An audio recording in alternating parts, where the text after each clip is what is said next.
So I thought I'd make a video on the GED test. I have a GED test tomorrow at 10:15 and 10 or 11:15. It's a couple of hours. Hopefully I'm going to pass it.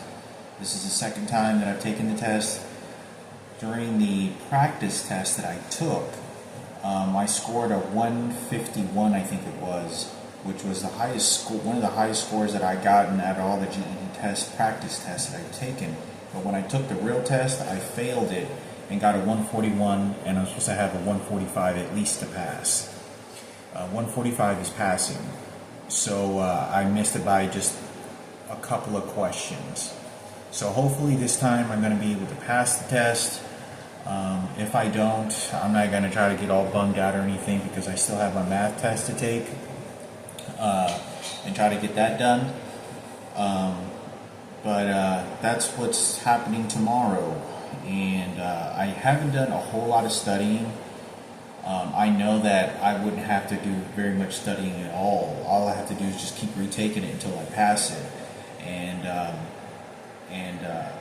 But like I said, my reading in language arts academics isn't really all that bad. But I thought I'd make it's just me, the fact that I probably need to speed things up in order to answer the questions correctly. That's the only thing I just kind of like going through everything and being very thorough, but I'm not able to do that on the test. So I'm only given a limited amount of time. It's actually pretty fast. You have to answer all these questions. So, but that's what I'm going to be doing, taking the GED test. If I pass it, it will be such a feeling of a miracle. You know, thank Lord Jesus if I can pass my test, because I still have, all I have left if I pass the test tomorrow is the math test. The math test, if I pass the math test, if I pass the language arts, all I have is a math test left.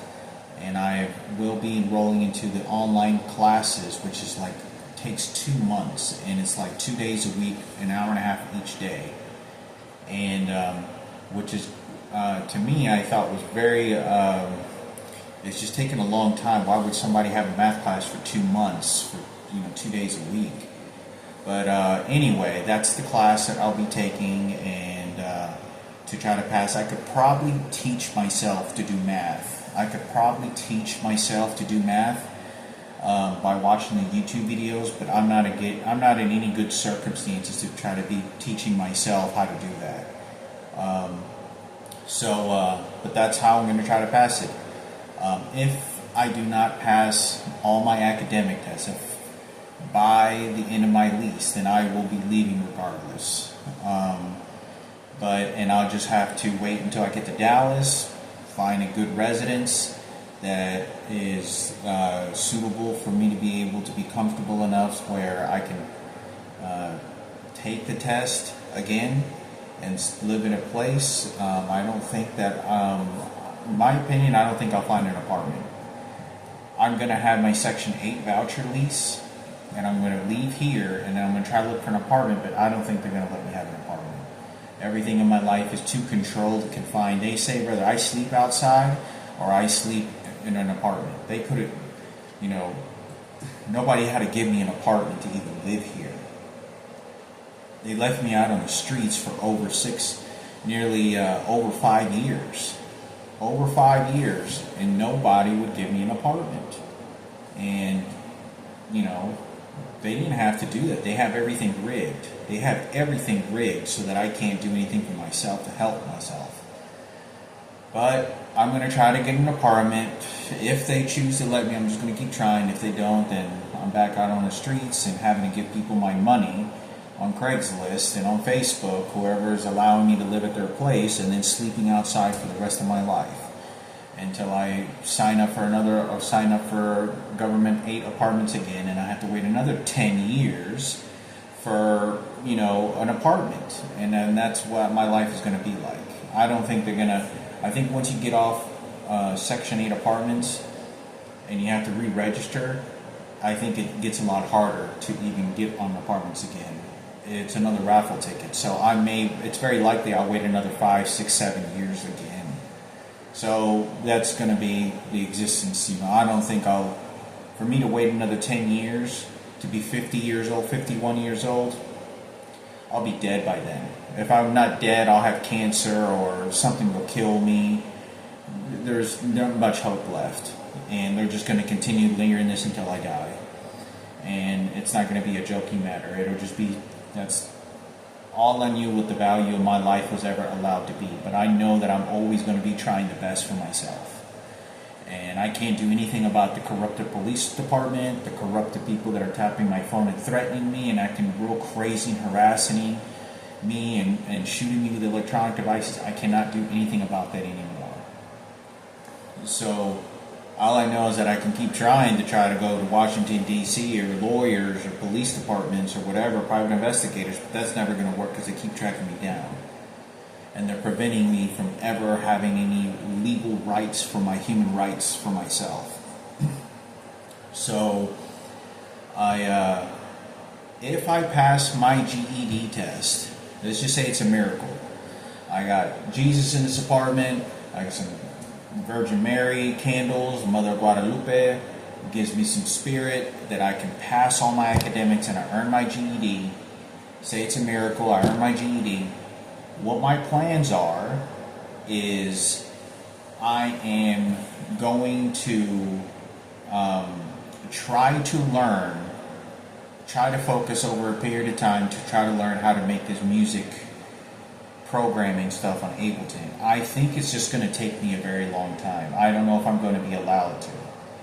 I don't even know if I can find the inspiration or motivation to do it. Because I got a lot of other stuff that's going on. Whenever I'm homeless and I'm going to all these places, it's almost impossible.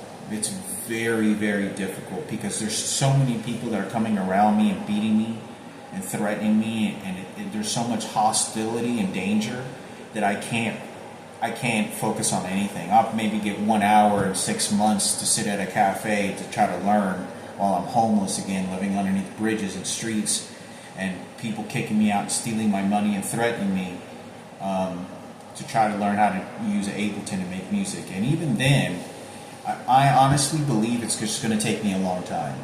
Like, I looked at the videos, and I think I'll be able to create some really probably pretty good stuff, but there's no way that I could tell how comfortable I will feel, like how good I can make any music until I learn how to use the software. Because learning how to use the software is one thing.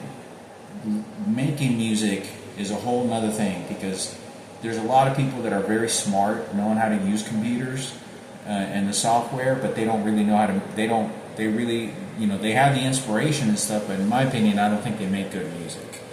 But some people can. It's just, I'm very familiar with the DJ world. It's like DJs, there's a lot of really good DJs, but they are not really good at making music. And then there's a lot of really good producers out there that make really good music, but they don't know how to play records very well. So it's vice versa. So, in my opinion, what I'm going to do is I'm going to try to learn, get my GED, and try to learn. And that's probably. I hope I can.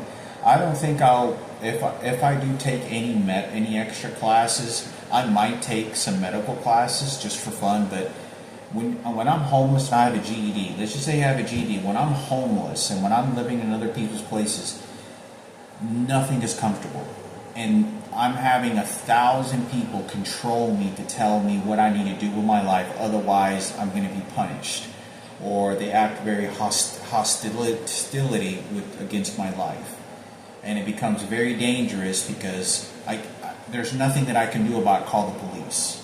They know this. The people that are threatening me and doing all these things, they know that I can't go to the police. Like, for the last 5 minutes that I've been speaking and I'm not saying anything, there's an electronic device that is shooting my face all around this area, and it feels like somebody's hitting me. It feels like the bones are being crushed inside. I'm not kidding when I say this, and they're shooting me right now. I don't know who's responsible for doing this, but I thought I'll share a few words with that, because it's quite painful. I can feel somebody shooting something into the bones. Like, the bones itself fucking hurts, the cranium.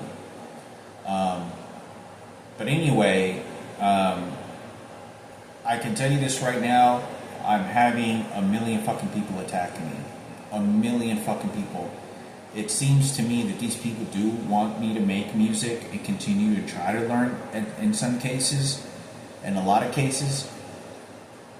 But they are really trying to influence me to doing anything after a GED, and they will prevent that. If they prevented me from ever trying to earn a GED in any safe environment from the age of 35 and all these other years prior, they're going to continue doing that. There's no reason why they want to waste my life away. My life does not have any value. I only have value for it. The only value that people have is to use me to resources and throw my body in a trash can, just like they did my sister. It's completely only worth to what value they want to put it to, and it's nothing good, positive, holy. There's nothing godly about it. They want to confine me mentally to what I choose in careers, but like I said, I can guarantee you this right now. At least I feel very confident when I say this. The medical field career for me is over. The career of me ever wanting to be in the medical field, like in a high level degree, that's over for my life. I had big ambitions, the biggest ambitions and dreams when I was in my late 20s, before I got raped by the transgender that was sent my mom's sister's friend, or even in my early 30s. That is not a dream that's ever going to happen. That is never an ambition, never a dream, never a goal that's ever going to happen with me. That is off the table for me to ever do anything in high level medical field in any kind of way. If anything, it may be like a certified nurse's assistant, a 3-month course, a 6-month course at most. And I don't know what 6 months, 3-month courses they are in medical fields, but they're at the very low bottom, basically caretaking. A CNA, certified nurse's assistant, I think it's like some places have 6-week courses, some places have 3-month courses, and that's it. And that's like the lowest of lowest. But I don't, as far as me in any medical field as well, if I ever do any medical classes, it'll be definitely probably like a CNA or like something along those lines to have some sort of caretaking education ability to what I'm supposed to be doing and have a certificate for it. But will I be doing that as a career? Probably not. I'm too old. So that's off the table. That dream is over. That dream is over. That medical ambitions that I wanted, and building a life and starting over. That part of life is over. That dream is never going to happen.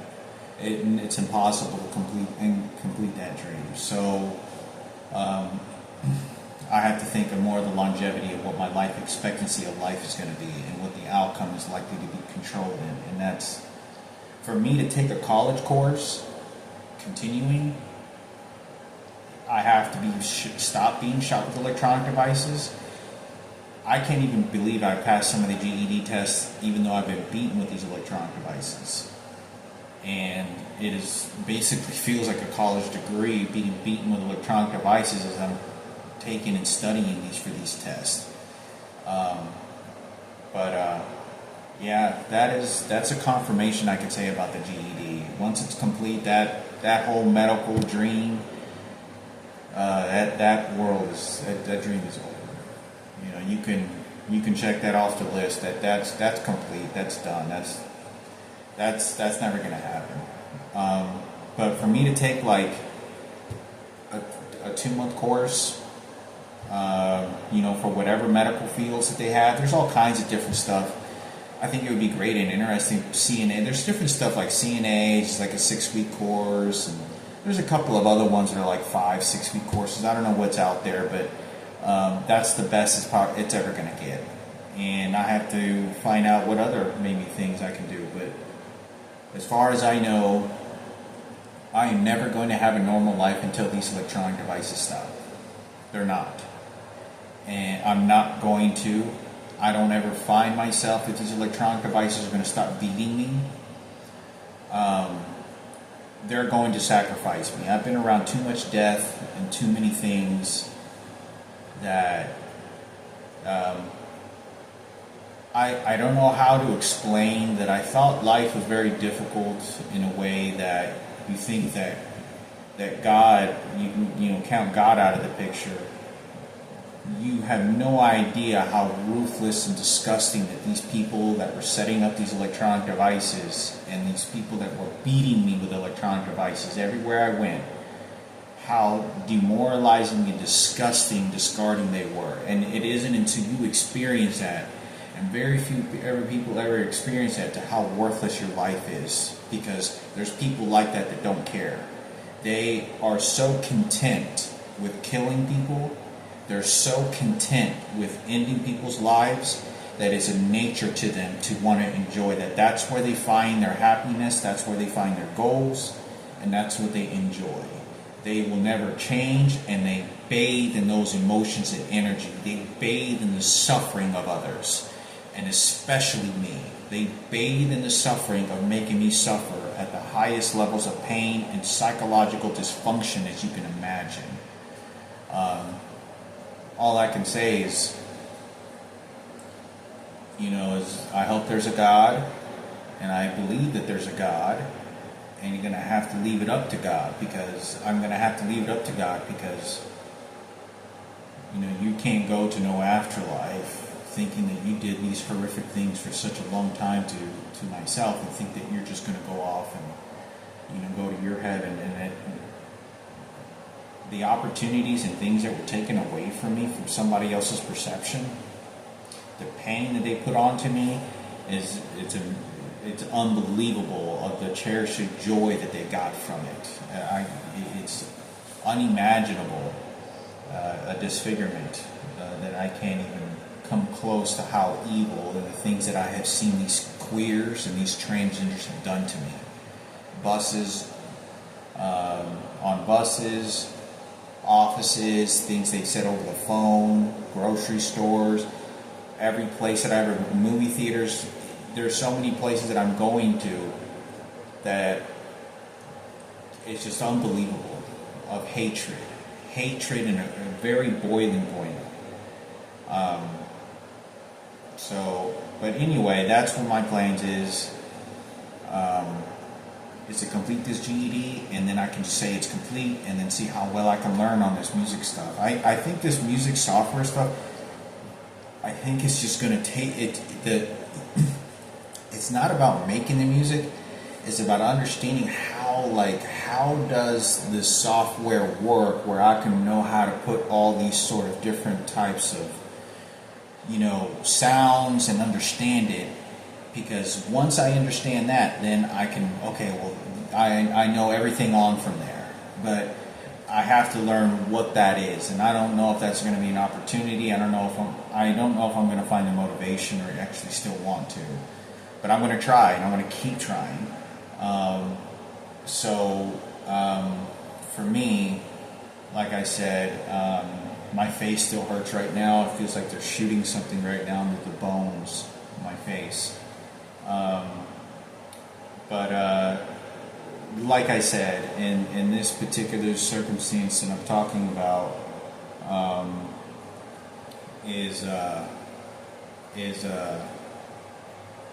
there's no more hope for anything else until these electronic devices stop. It's never going to stop. So I'm just going to travel homeless again, you know, unless they let me allowed to have an apartment in Dallas. But I'm 41 years old. I'm old. I feel old. I feel very old. It's hard to describe, you know, because there's no retaliation. I'm in a prison. I'm in a maximum security prison, and I'm innocent. And I've lost my life for so many years because these parasites would not give me any peace or help me, and were persecuting me. They were just persecuting me and beating me. Like, I'm not allowed to work out. I couldn't go to restaurants and eat. People were spitting at me. People were shouting they were going to have me murdered. I had people pull knives on me. I had people just start swinging and throwing punches and beating the shit out of me. In warehouses and bus train stations in the middle of the night for no fucking reason. Just start swinging. I had never met some of these people. It was so fucking crazy. And they would look at their phone and they would have their people dispatch their picture, who I was, and then tell him, go after him, go kill him, go beat him up, so he does what we tell him to do. He's not being submissive. And so when I call the police about the electronic devices, all they do is they keep lying and saying I'm crazy and denying me, and not realizing that I'm being threatened by 6 or 7 other people on a bus or at a restaurant, ready to fight. And I'm talking about real violence. I'm not talking about it. I'm talking about real violence. This isn't about any peace. This is about if you don't do what I tell you to do and let them beat the fuck out of you with electronic devices, and we put you where we want to put you as the faggot community and transgenders, where your mental state and your sexual organs and what skin color and hair color you like and what you're going to do for the rest of your life and how you live now. And it's nothing but degrading. So I can't do anything about that. But one thing is I do know is I have a sister, Michaela, and she's a real female. I can't even express the amount of joy and hope that came from me, because heterosexual women are real deals, and they're not anything close to a transgender. Transgenders are mentally ill. They're very mentally sick. And most of them are, and there's just something that you can't even express the magnitude of some of these situations, that I'll probably go, hopefully maybe find her before my life ends. I know that she had to put a tremendous amount of effort to try to find who I was and look for me. She had to sacrifice a lot, something my mother has never done in 20 years, but the parasitical gay community that is paying my mother off and telling her exactly how to retaliate against me, her twin is. But I haven't had anybody like that. When I can tell you anything else also about my biological father is he never sent me any money. He never sent me a paycheck. He never sent me and my mother any child support, so I'm not going to give him any credit. If he had a daughter, he probably had I guarantee you, I bet you he focused on his daughter and protecting her and keeping her safe. I know that's probably what he did, because if you have a beautiful daughter like that, and whatever his life outcome is going to be, I know that he was definitely, if he's still alive, going to be worried about her. There's real guys are always, real guys and straight guys, we understand how when there's a really pretty little girl like that and you have a daughter, every guy fears of, all the things that other guys will do to that little girl. And girls are you have to protect them more than you do guys, boys, right? Or at least in most cases. But I know that that's probably his prerogative, but he never gave me anything. He didn't give me any money. He never sent me paychecks or none of that shit. It doesn't matter about what the circumstances is. I have to pay a lot of suffering of my life because he's being mentioned a lot along my lives that he's a pig and he's a worthless piece of shit. And he was very much mentioned from so many work sites to phone calls I make to this very day, consistently. So, but I'm going to try to look for her, and life is running out. I feel old. My body's going to decay the more time that I stay living like this, and I'm not getting anywhere. But I don't know what life has planned for me. All I know is that my life is going to come to an end, and much of it has been killed off, and these people have no remorse. No remorse. If I end up digging in a trash can one day because they absolutely beat the fuck out of me and rape me on the fucking corner of a street next to a dumpster, and the police officers are laughing, then there's nothing that I can do, then that's all the life I'm ever going to have in life. Um, you know, but I can't express the fear. The fear is such an internal fear of who's going to beat me up next, who's going to attack me physically and threaten me, because the people that are shooting me with electronic devices, they know they're going to get away with what they're doing. When I go to a restaurant or Subway or wherever it is and somebody wants to fight me or starts making vulgar threats, and you know that prison talk, that prison life, where somebody's thinking of homicide and they want to get that attention. They want to be able to really harm me physically, blood, pulling out a knife, stabbings, or they want to be able to commotion it to a penitentiary long sentence. I know that I'm always escaping that, but that's what their intentions is. And the people that are shooting the electronic devices don't care, because they are doing it on purpose, because they know they're not going to be able to put that in court.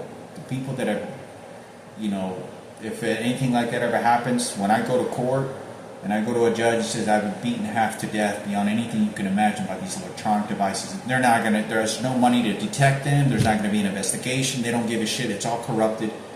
I couldn't even tell you the things that the few times that I've been in courts for assaults that have happened to me, how the judge and my own attorneys turned on me. And I could never express how disgusting and ruthless that really was in life. They were beating me with shooting me with electronic devices when I had that murder attempt happen to me. When they pulled that knife up to my throat, and I was being kicked in my throat and face and ribs, they were shooting me with electronic devices from a far distance, and I remember that. And my head was being stomped, and I remember not wanting to fight back. And I didn't want to throw a punch because they were shooting me with electronic devices, because I was afraid of how violent the electronic devices and the beating was going to be. And that's why I didn't throw a single punch. And I was just coiled up, taking the beating, because there was not only a knife involved, but they were shooting me with an electronic device, preventing me from me ever defending myself. I know that these people already have it calculated. Many years ago, they were following me for so many years, putting hidden cameras and all these things.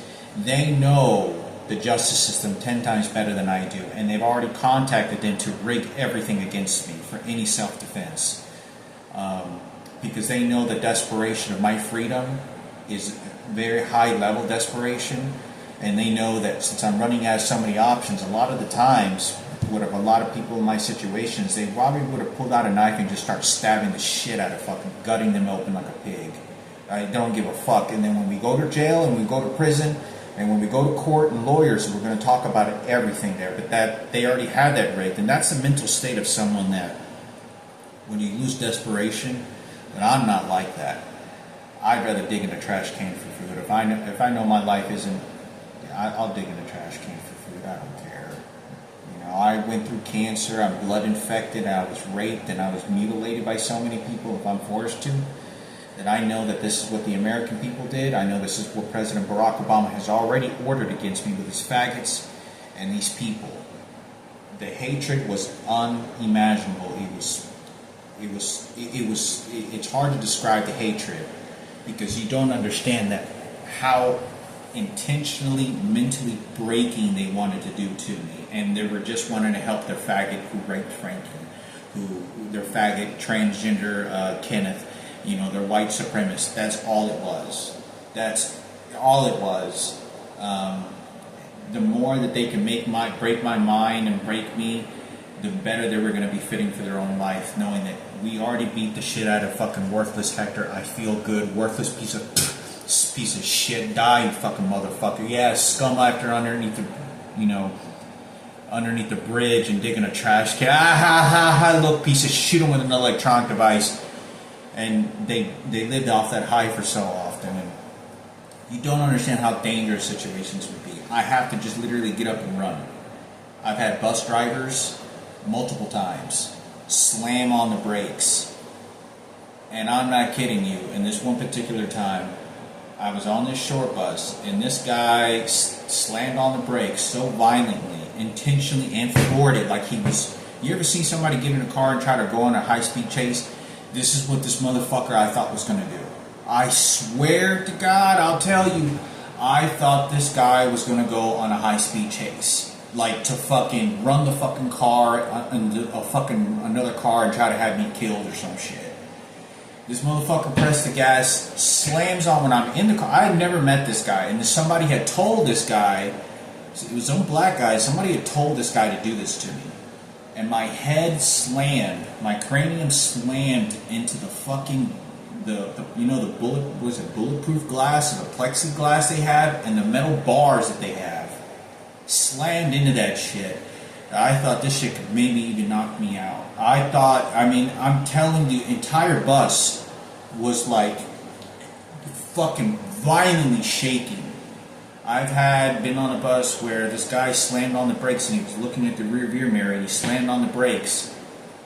And I kid you not, I grabbed I was in the back of the bus, the long bus in Dallas, and I had to grab the fucking pole, and I did like the Superman, where my legs and feet were flying toward the fucking bus driver, and I was at the back of the bus from me fucking, there's no way I would have, as 100%, I would have cracked my head open. This is how dangerous it is. There is no doubts in my mind. If I had not grabbed that pole, where I was standing, I was going to go head first. The way that I was going to hit the bus and the internal bus parts and where I was located, there was absolutely no way. I lost all ground. I was going to completely go head first into this metal, huge frame. It was nothing but metal and hardcore it was not even plastic. I'm telling you, it was like all it was fucking metal. I would have cracked my head open. I'm telling you, the impact of this, I was like from here to from the stove. It was a good 15, 20 feet that I would have flown, gained so much momentum, and the bus driver had pressed the stop brakes so violently, I would have hit head first. And I'm talking like the impact of the bus was so violent when I was on this particular type of bus that I almost cracked my head open. The momentum is there, you can't stop yourself. Like you can't, like even if you try to grab, if you're flying and you try to grab to hold your brakes from falling, my own weight and the violent jerk of the bus is so violent that you'll lose grip of the fucking chair or pole. Like you're moving too hardcore fast. There's no way you can brace yourself. You're just gonna have to hit and you can't the bus is already traveling, and since you put the bus on brake, I was gonna go I'm talking like this. I was gonna swan dive head first directly into this poles of metal and steel. There was nobody there, and I remember thinking, I would have cracked my head open. I mean, I'm telling you, if it did, it would have guaranteed me to be knocked out, but not just knocked out. I would have cracked my head open. I would have. I promise you, I would have cracked my head open. The violent jerk of the bus was so violent. I swear to God, it was so violent. This momentum of speed, of hitting this impact was probably going the equivalent of about 30 miles an hour. And I'm in a car and like fucking going head first into an item. It was so violent. And the bus driver was intentionally doing it. And I remember this. I remember this very clearly. I was in Dallas. And it was one of the, I felt like calling 911, and I was terrified that the police weren't being called, and I thought, because they had all these electronic devices and recording devices following me, and why the police didn't show up and arrest this person, the bus driver, I could never express how crazy this was. I would have swan dived. Like, wouldn't have enough time, or I could not put my hands over my body and face to try to protect myself. because the speed of which the bus was traveling and how violent the jerk was, how he like pressed it a little bit and like he pressed it a little bit and then slammed it so that it goes kind of like this and you just like slingshot directly head first into the metal bars, and it's nothing but metal on there. I'm telling you, you're cracking your head open.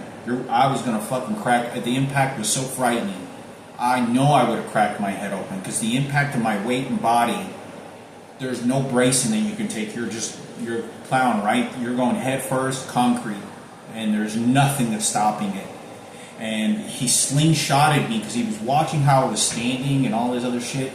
You know, I hadn't been on the bus maybe more than 5 minutes, and but I've had things like that happen that, you know, I can't even express the terrors that people did like that to me that were so unbelievable. I've had people bust at trains, start screaming. I remember seeing this black lady when this guy just started throwing punches at me, and he just started throwing punches. I didn't even know who the fuck he was, and I just look at this guy, and he looked a little familiar. But I just kind of looked at him, glanced, didn't give him a dirty look. This time I never try to start violence and give dirty people dirty looks. Nothing like that. And he just comes over to me and he just starts throwing punches. And there was like a group of black people, and this black girl started screaming. And she said, "Stop, stop." And she wasn't saying anything to me. She was saying it to the other guy. And I kept on backing off. And he stole my phone, or my phone dropped on the floor and it broke when he threw his punch. And then I don't even remember what happened. He ended up bleeding. I called the police, and then the police came and threatened me and acted very hostile and started laughing like they planned it. And I swear to God, it was a couple of faggots. It was a couple of faggots that showed up. It was this white motherfucker on a motorcycle that showed up, and he was laughing. And he was taunting the situation, the fact that he could use his faggots and these other people to go after me because he was dismissing and going entirely using the law against me right then and there. Every dirty move that cop could make against me, he was making right there when I was trying to report for help. And they would do this to me all. There were so many circumstances that I could tell you. That was probably one of the most scary ones when I thought I was going to crack my head open inside the bus because I was being slingshot head first. There was nothing but metal there. And there's no way that you can brace yourself. You can't pick up your hands. You try to pick up your hands, there's some part of your head that's going to go into the metal. Your hands, besides when they break in the impact, you're breaking your face. This is a hospital visit. This is maybe putting a deep coma, cracking your head open. Like, it was so violent. It was the speed of it was so frightening because the bus was moving at a certain speed, and he tried slingshotting me. He was looking at the rearview mirror, and he was trying to watch the situation as he was trying to just where I couldn't protect myself. I was just going to go head first, crack my head open on the steel bars, and I couldn't do any. I couldn't try to the bus was it was like a car wreck. It was like me driving in a car, not wearing a seatbelt, and just going into a brick wall. There was no bracing, no protection, and he was doing it on purpose. And everyone on the bus, there was probably like 6 people on the bus, and everyone on the bus, literally, some people fell over on their seats, like fell over and braced, and it was like this, and doing this shit. And I was the only one that was standing up, and I saw him looking at me. But anyway, I thought I would make a. I thought make a talk. I never know what's going to happen. There's so many stories of endless hate things. People throwing food at me while they were walking by me. I've had people come over and put candy in front of me like I was a dog, forcing me to eat it in Alaska, and I was very terrified. I saw Diana at this time when that happened. They were completely taking advantage of me, and I was so frightened because the police officers always exercise their ability that, our faggots are going to kill and attack you. We're just going to use the jail against you. I told you, you don't deserve life out here. Attack them, faggots. Attack them, gay, and that's what they would do. I know a lot of people that were more violent than me. I don't know a lot of people, but I believe there's most people that I knew that most of them I think they would have probably pulled out a knife or done something, the violent things that had happened, because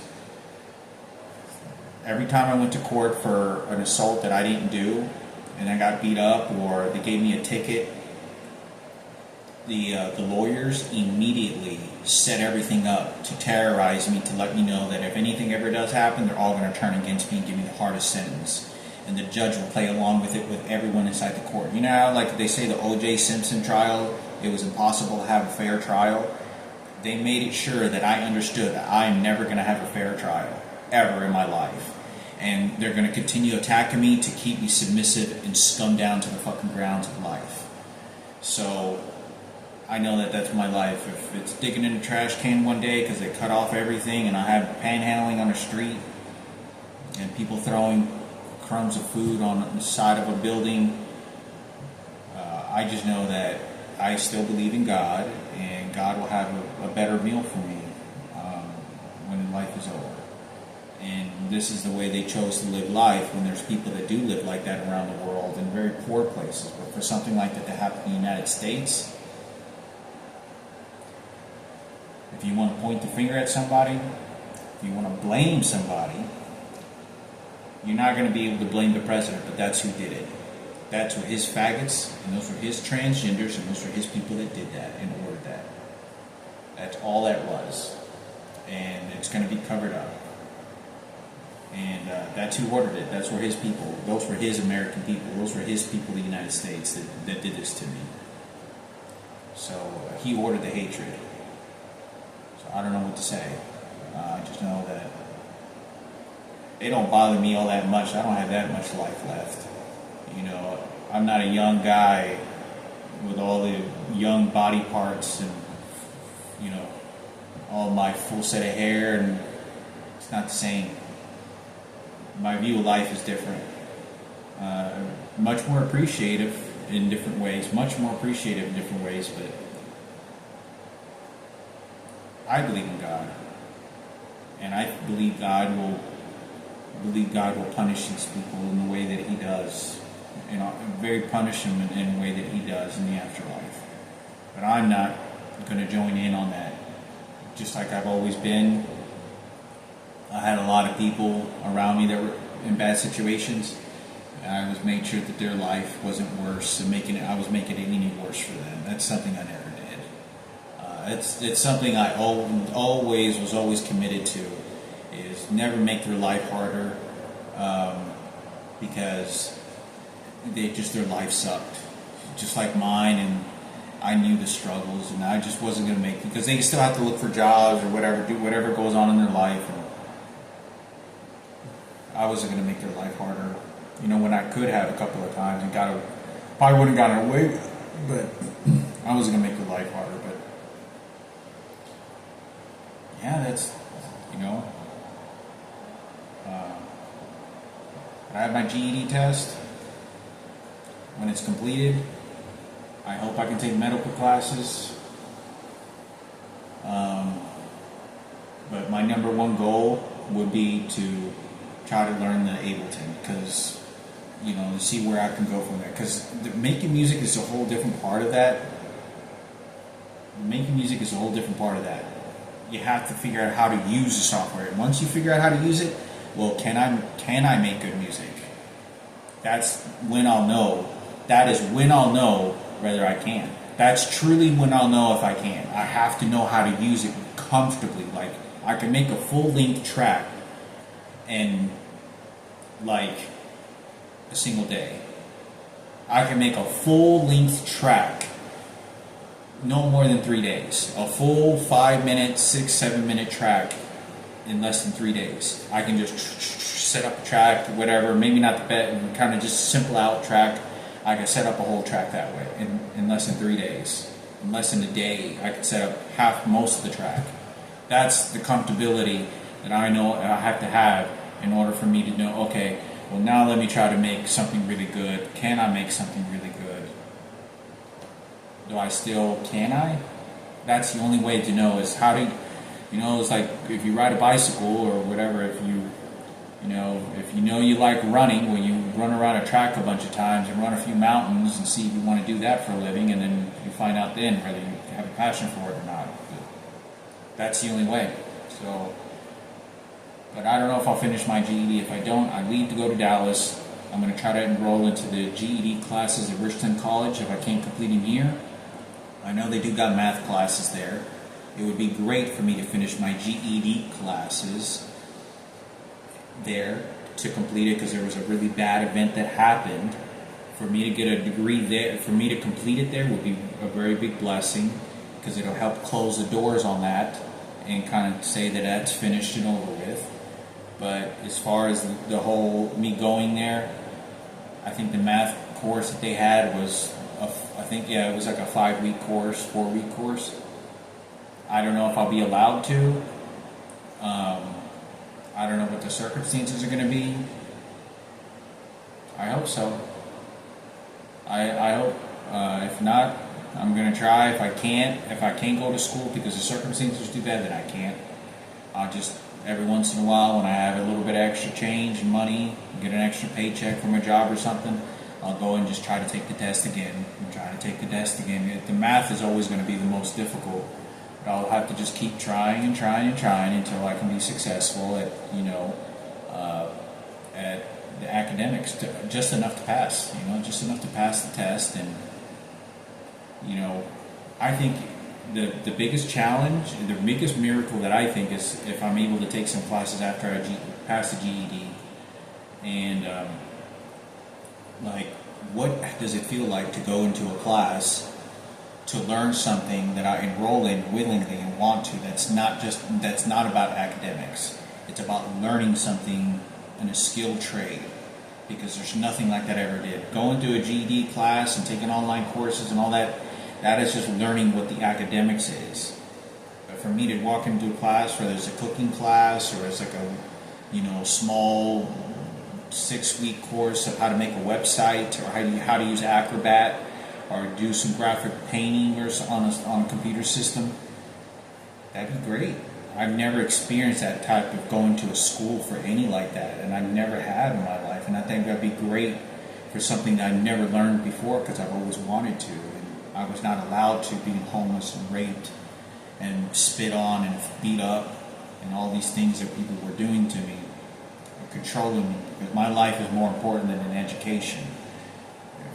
I'd rather just stay alive, and focus on that than just being strung out trying to get something I'm never going to earn, because my life comfort isn't going to get any better.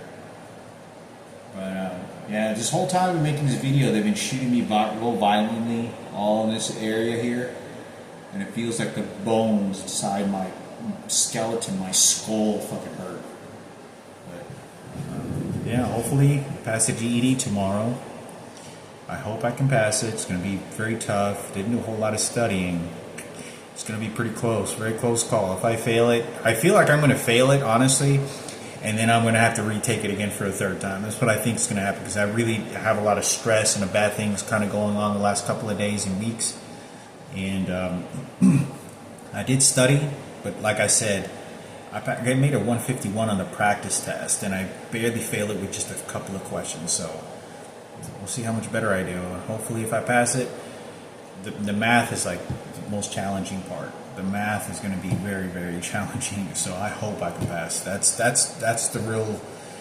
to be the most challenging, math.